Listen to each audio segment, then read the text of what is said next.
नमस्कार बच्चों, एडुविला point channel में आप सभी का स्वागत है। और आप जानते हैं कि आपके कुछ समय पढ़ाई के बाद आपका मूल्यांकन कार्यपत्रक भी आता है, तो यह अच्छी बात है। हमें अपने आप का मूल्यांकन करना चाहिए कि हमने क्या सीखा, क्या जाना। इससे हमारे अंदर जो कमी है वह निकल कर बाहर आती है और हमें अपने आप को सुधारने का मौका मिलता है। क्योंकि कहा गया है कि निंदक नियरे राखिए आंगन कुटीर क्षमाए, बिन पानी साबुन बिना निर्मल करे सुहाए। तो अगर आपकी आलोचना करने वाला, आपकी शिकायत करने वाला, आपके अंदर कमी बताने वाला अगर आपके सामने हो तो आपको अपने अंदर की कमी पता चलती रहेगी और आप उसको दूर कर एक दिन महान व्यक्ति बन जाओगे।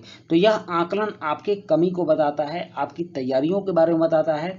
तो चलिए शुरू करते हैं। आज कक्षा 7 के सामाजिक विज्ञान एसएसटी की आकलन कार्यपत्रक संख्या 4 को हम देखते हैं कि हमने अब तक क्या जाना और कहाँ हमसे भूल हुई।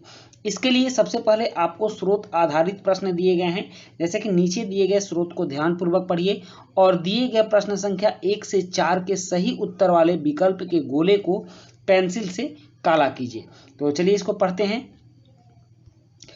आप प्रतिदिन जिस तापमान का अनुभव करते हैं वह वायुमंडल का तापमान होता है। हमारा वातावरण जो गर्म होता है उसकी गर्मी को हम लोग जो अनुभव करते हैं, यह गर्मी हमारे वायुमंडल की गर्मी होती है और वायु में मौजूद ताप एवं शीतलता के परिणाम को तापमान कहते हैं।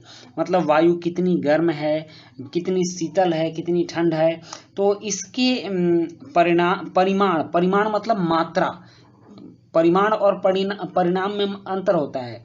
परिणाम का मतलब रिजल्ट होता है और परिमाण का मतलब मात्रा होता है। तो शीतलता की मात्रा और उसकी गर्मी की मात्रा को तापमान कहते हैं। इसे तापमापी की सहायता से मापते हैं। तापमापी एक यंत्र होता है जो कि वातावरण के वायुमंडल के तापमान को दिखाता है। तापमान केवल दिन और रात में ही नहीं बदलता बल्कि ऋतुओं के अनुसार भी बदलता है। अगर बरसात का ऋतु होगा तो कुछ तापमान कम होगा, गर्मी की ऋतु होगी तो कुछ तापमान ज़्यादा होगा, वहीं जाड़े की ऋतु होगी तो बहुत ज़्यादा तापमान कम होगा। शीत ऋतु की अपेक्षा ग्रीष्म ऋतु ज़्यादा गर्म होती है। आतपन एक महत्वपूर्ण कारक है जो तापमान के वितरण को प्रभावित करता है। आतपन क्या होता है? हम लोगों ने वर्कशीट में सीखा है कि पृथ्वी के वायुमंडल में जो सूर्य की किरणें आती हैं उसको पृथ्वी जो अपने वायुमंडल में ही रोक लेती है। इसी किरणों की गर्मी को आतपन कहते हैं। सूर्य से आने वाली गर्मी को पृथ्वी अपने वायुमंडल में जो रोक लेती है और उससे जो पृथ्वी का वायुमंडल गर्म होता है, इसको आतपन कहते हैं। सूर्य से आने वाली वह ऊर्जा जिसे पृथ्वी रोक लेती है आतपन कहलाती है। आतपन सूर्यातप की मात्रा भूमध्य रेखा से ध्रुवों की ओर घटती है, इसलिए तापमान उसी प्रकार घटता जाता है। इसी कारण से ध्रुव बर्फ से ढके हुए हैं। यदि पृथ्वी का तापमान अत्यधिक बढ़ जाता है तो यह इतनी गर्म हो जाती है कि यहाँ कुछ फसलें नहीं उग सकेंगी।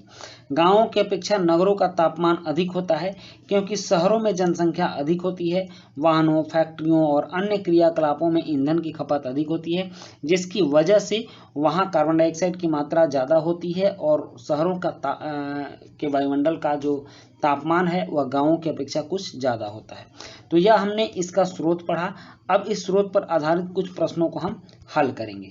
जैसे कि यहाँ पहला प्रश्न है कि सूर्य से आने वाली वह ऊर्जा जिसे पृथ्वी रोक लेती है क्या कहलाती है? हमने अभी पढ़ा है कि वह आतपन कहलाती है। अब तापमान पर मत जाइएगा, वह आतपन होगा, तो इसलिए इसका सटीक उत्तर बी होगा। नेक्स्ट है उसके बाद कि गांवों की अपेक्षा नगरों का तापमान अधिक होने का क्या कारण नहीं है? तो क्या कारण है? नहीं है, हमको ढूंढना है। जो कारण है उसको छोड़ देना है। तो अधिक जनसंख्या यह तापमान को बढ़ा सकती है। अधिक फैक्ट्रियां तापमान को बढ़ा सकती हैं। अधिक वाहन तापमान को बढ़ा सकते हैं, लेकिन अधिक वृक्ष तापमान को नहीं बढ़ा सकते। यह कारण नहीं है, इसलिए आंसर डी होगा। प्रश्न 3 है कि आतपन मतलब सूर्यातप की मात्रा भूमध्य रेखा से ध्रुवों की ओर क्या होती है? घटती है। आप जानते हैं, आपने पढ़ा है कि भूमध्य रेखा से ध्रुवों की ओर जो तापमान है वह घटते जाती है। यही कारण है कि ध्रुव पर एकदम बिल्कुल बर्फीला तापमान होता है, बर्फ जमा रहता है, जबकि भूमध्य रेखा काफ़ी गर्म जगह होती है क्योंकि यहाँ पर सूर्य का प्रकाश सीधा पड़ता है और ध्रुवों पर तिरछा पड़ता है। प्रश्न 4 है कि वायु में मौजूद ताप एवं शीतलता के परिमाण को क्या कहते हैं? तो वायु में मौजूद ताप और शीतलता के परिमाण को तापमान कहते हैं। समझ गए? अब प्रश्न 5 से 10 तक हैं और ये सब्जेक्टिव है कि लोकतंत्र के सम्मुख कोई दो मुख्य चुनौतियां बताइए। वायुमंडल का अधिकतर भाग किन दो गैसों से बना है? वायुदाब क्या है? और वायुमंडल का संतुलन बनाए रखने में वृक्ष किस प्रकार उपयोगी हैं? मौसम जलवायु से किस प्रकार भिन्न है? और पवन क्या है? इसके विभिन्न प्रकारों का उल्लेख कीजिए। तो चलिए अब नेक्स्ट इन प्रश्नों को देखते हैं। प्रश्न 5 है कि पांचवा प्रश्न की लोकतंत्र के सम्मुख कोई दो मुख्य चुनौतियां बताइए। तो लोकतंत्र की बहुत सारी चुनौतियां हैं, जैसे जनता की अशिक्षा, जनता की लोकतंत्र में भागीदारी में रुचि में कमी, तो उसी तरह से बहुत सारी हैं संप्रदायवाद और जातिवाद। उसके बाद प्रश्न 6 है कि वायुमंडल का अधिकतर भाग किन दो गैसों से बना है? तो आपने देखा कि सबसे ज़्यादा नाइट्रोजन का मात्रा होता है, यह लगभग 78% होता है, और उसके बाद ऑक्सीजन होता है लगभग 27%। तो इस तरह से वायुमंडल अधिकांशतः नाइट्रोजन और ऑक्सीजन गैस से मिलकर बना है। वायुदाब क्या है?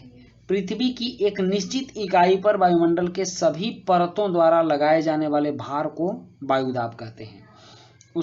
इसको समझ लीजिए कि मान लीजिए पृथ्वी की यह जगह है, अब इस पर ऊपर से कितने वायु का भार पड़ रहा है, हवा का भार कितना पड़ रहा है, इसको वायुदाब कहते हैं। उसके बाद है प्रश्न 8 कि वायुमंडल का संतुलन बनाए रखने में वृक्ष किस प्रकार उपयोगी हैं? तो वृक्ष वायुमंडल से कार्बन डाइऑक्साइड लेकर ऑक्सीजन देते हैं।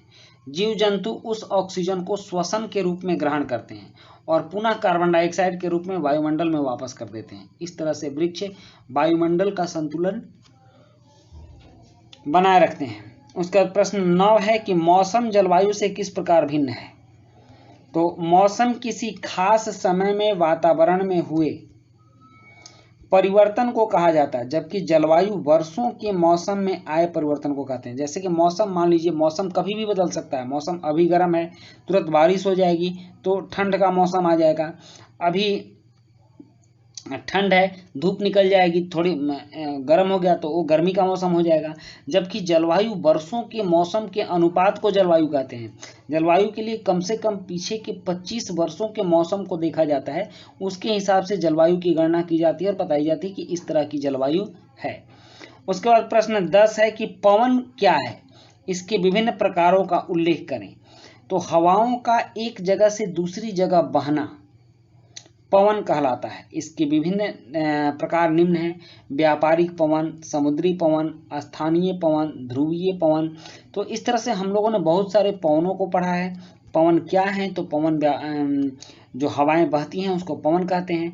तो बच्चों ये थी आपकी आज की असेसमेंट की वर्कशीट, और ये असेसमेंट की वर्कशीट कंप्लीट होती है।